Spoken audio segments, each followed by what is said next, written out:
So they had to have the income tax, and of course that has grown. At the same time, you had to have the backup, which is the Federal Reserve and the printing of money, which means that a major two-step policy that we could have if you really want your freedoms back and live in government, you get rid of the Federal Reserve and you get rid of the income tax.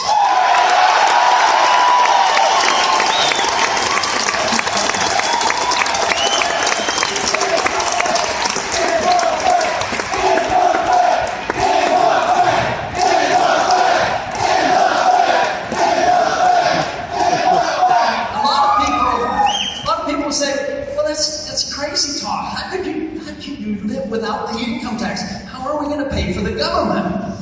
Well, why don't you become your own government, govern your own lives, and let you keep your own money and spend it the way you want to spend it.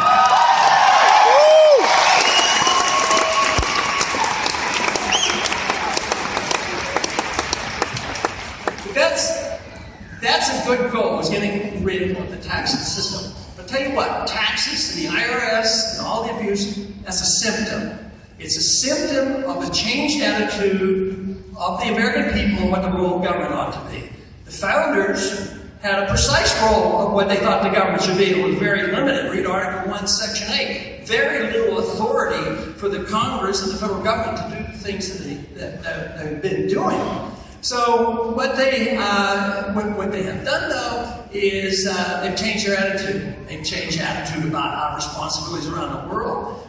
I believe very strongly in a strong national defense, but I don't believe in preemptive war. I don't believe in starting wars against countries that have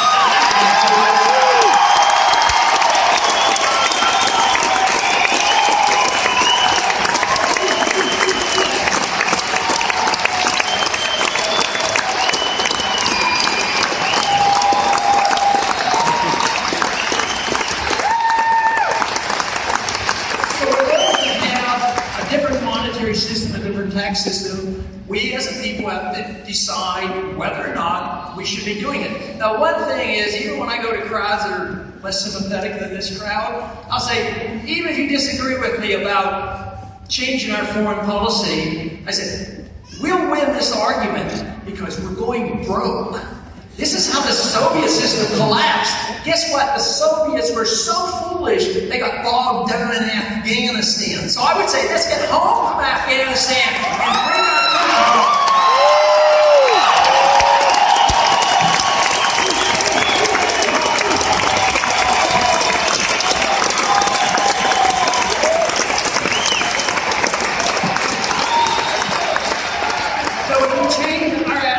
About the foreign policy, we can have a strong national defense, change our attitude about a welfare system that has failed, change our attitude about free market economics and a sound monetary system and honest money.